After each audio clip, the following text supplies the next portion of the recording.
ಯುಗಾದಿ ಹಬ್ಬಕ್ಕೆ ಬೇವಿಗೆ ಇರೋದಿಲ್ವಾ ಬೆಲ್ಲ? ಹೋಳಿಗೆ ಊಟ ಮಾಡೋಕ್ಕೂ ಮುನ್ನ ಎಚ್ಚರ.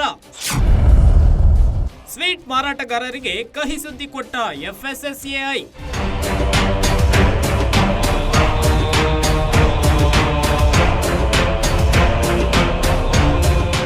ಸಂಜೆ ಆದ್ರೆ ಸಾಕು, ಚಾಟ್ಸ್ ಅಂಗಡಿ ತುಂಬೆಲ್ಲ ಜನವೋ ಜನ ಸೇರಿರ್ತಾರೆ.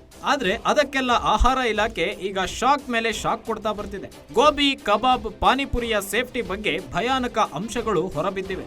ಆಹಾರ ಪದಾರ್ಥಗಳಲ್ಲಿ ಕ್ಯಾನ್ಸರ್ ಕಾರಕ ಅಂಶಗಳು ಪತ್ತೆಯಾಗಿದೆ.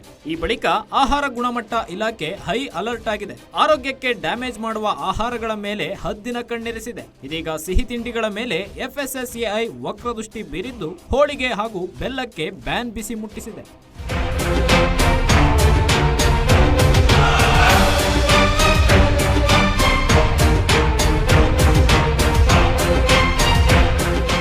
ಇಡ್ಲಿಗೆ ಬಳಸುವ ಪ್ಲಾಸ್ಟಿಕ್ಗಳ ಬ್ಯಾನ್ ಮಾಡಿದ ಬಳಿಕ ಹೋಳಿಗೆಗೆ ಬಳಸುವ ಪ್ಲಾಸ್ಟಿಕ್ ಕವರ್ಗಳಿಂದ ಆರೋಗ್ಯಕ್ಕೆ ಹಾನಿಕರ ಎಂಬ ಅಂಶ ಪತ್ತೆಯಾಗಿದೆ. ಈ ಹಿನ್ನೆಲೆಯಲ್ಲಿ ಆರೋಗ್ಯ ಇಲಾಖೆ ಅಧಿಕಾರಿಗಳು ಹೋಳಿಗೆ ಅಂಗಡಿಗಳಿಗೆ ದಾಳಿ ಮಾಡಿ ಹೋಳಿಗೆ ತಯಾರಿಕೆ ವೇಳೆ ಪ್ಲಾಸ್ಟಿಕ್ ಬಳಸುವ ಅಂಗಡಿಗಳಿಗೆ ನೋಟಿಸ್ ಕೊಟ್ಟಿದೆ. ಆಹಾರ ಇಲಾಖೆಯಿಂದ ಹಲವಾರು ಆಹಾರ ಪದಾರ್ಥಗಳಿಗೆ ಟೆಸ್ಟಿಂಗ್ ಮಾಡೋದಾಗಲಿ ಅಥವಾ ಕಡಿವಾಣ ಹಾಕೋದಾಗಲಿ ಆಗ್ತಾನೆ ಇದೆ. ಅದು ಗೋಬಿ ಮಂಚೂರಿಯಿಂದ ಸ್ಟಾರ್ಟ್ ಆಯಿತು. ಅಲ್ಲಿ ಆರ್ಟಿಫಿಷಿಯಲ್ ಕಲರಿಂಗ್ ಯೂಸ್ ಮಾಡ್ತಿರೋದ್ರಿಂದ. ಅದೇ ರೀತಿ ಮುಂಬೈ ಮಿಠಾಯಿ ಆಯಿತು, ಅದರಲ್ಲೂ ಕೂಡ ಇದೇ ರೀತಿ ತೊಂದರೆ ಆಗಿತ್ತು. ಇವಾಗ ರೀಸೆಂಟಾಗಿ ಇಡ್ಲಿಯಲ್ಲಿ ಇಡ್ಲಿ ಮಾಡುವಾಗ ಪ್ಲಾಸ್ಟಿಕ್ ಬಳಕೆ. ಇವಾಗ ನಿನ್ನೆ ಮೊನ್ನೆ ನೋಡ್ತಿರುವಾಗ ಹೋಳಿಗೆ ಶಾಪ್ಸ್ಗಳಲ್ಲಿ ಪ್ಲಾಸ್ಟಿಕ್ ಬಳಕೆ ಮಾಡಿ ಆ ಪ್ಲಾಸ್ಟಿಕ್ಕನ್ನು ಬಿಸಿ ಆದಮೇಲೆ ಹೋಳಿಗೆಗೆ ಆ ಪ್ಲಾಸ್ಟಿಕ್ಕಿನ ಅಂಶ ಏನಾದರೂ ಹೋಳಿಗೆಯಲ್ಲಿ ಹೋಯಿತು, ಅದನ್ನು ಜನ ಸೇವನೆ ಮಾಡಿದರು ಅಂದರೆ ಅವರಿಗೆ ಆರೋಗ್ಯದ ತೊಂದರೆಗಳಾಗುವಂತಹ ಸಾಧ್ಯತೆಗಳಿರುವಂಥದ್ದು ಬೆಳಕಿಗೆ ಬಂತು. ಇವಾಗ ಆಹಾರ ಇಲಾಖೆಯಿಂದ ಬೆಲ್ಲದ ಸ್ಯಾಂಪಲ್ಗಳನ್ನು ಟೆಸ್ಟಿಂಗ್ ಕಳಿಸಲಾಗಿದೆ. ಯಾಕೆ ಅಂತ ಹೇಳಿದರೆ ಈ ಬೆಲ್ಲ ಕೂಡ ಅನ್ಸೇಫ್, ಅಂದರೆ ಈ ಬೆಲ್ಲದಲ್ಲೂ ಕೂಡ ಕಲಬೆರಕೆ ಆಗ್ತಾ ಇದೆ ಅಥವಾ ಗುಣಮಟ್ಟ ಚೆನ್ನಾಗಿಲ್ಲ ಅಂತ ಹೇಳಿಬಿಟ್ಟು ಒಂದು ಟೆಸ್ಟಿಂಗ್ ಆಗ್ತಿರೋದು ಬೆಳಕಿಗೆ ಬಂದಿದೆ. ಸೊ ಯಾಕೆ ಈ ರೀತಿ ಆಗ್ತಾ ಇದೆ ಅಂತ ಹೇಳಿದರೆ ಇಲ್ಲಿ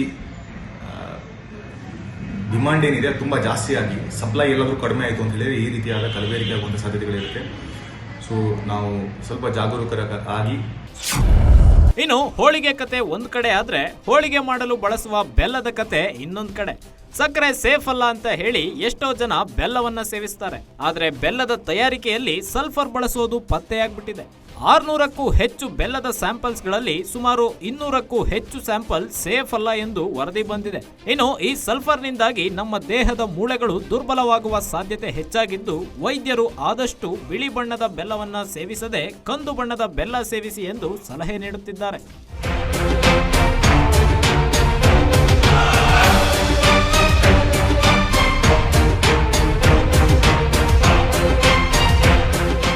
ಆಹಾರ ಗುಣಮಟ್ಟದ ಮೇಲೆ ಹದ್ದಿನ ಕಣ್ಣಿರಿಸಿದ್ದ ಅಧಿಕಾರಿಗಳಿಗೆ ಸರ್ಕಾರವೇ ಶಾಕ್ ನೀಡಿದೆ. 5-6 ವರ್ಷಗಳಿಂದ ನಿಯೋಜನೆ ಮೇಲೆ ಸೇವೆ ಸಲ್ಲಿಸುತ್ತಿದ್ದ ಅಧಿಕಾರಿಗಳನ್ನ ಮಾತೃ ಇಲಾಖೆಗೆ ವರ್ಗಾಯಿಸಿದೆ. ಸುಮಾರು 34ಕ್ಕೂ ಹೆಚ್ಚು ಅಧಿಕಾರಿಗಳನ್ನ ಏಕಾಏಕಿ ವರ್ಗಾಯಿಸಿರೋದು FSSAI ಆಡಳಿತದಲ್ಲಿ ಸಂಚಲನ ಸೃಷ್ಟಿಸಿದ್ದು, ಅಧಿಕಾರಿಗಳಲ್ಲಿ ಟೆನ್ಷನ್ ಶುರುವಾಗಿದೆ.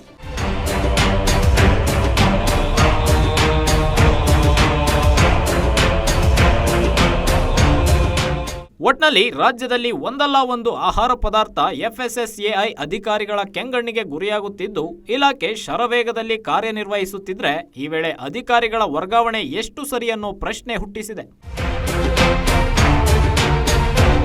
Charan Moodbidri, metro bureau, guarantee news, Bengaluru.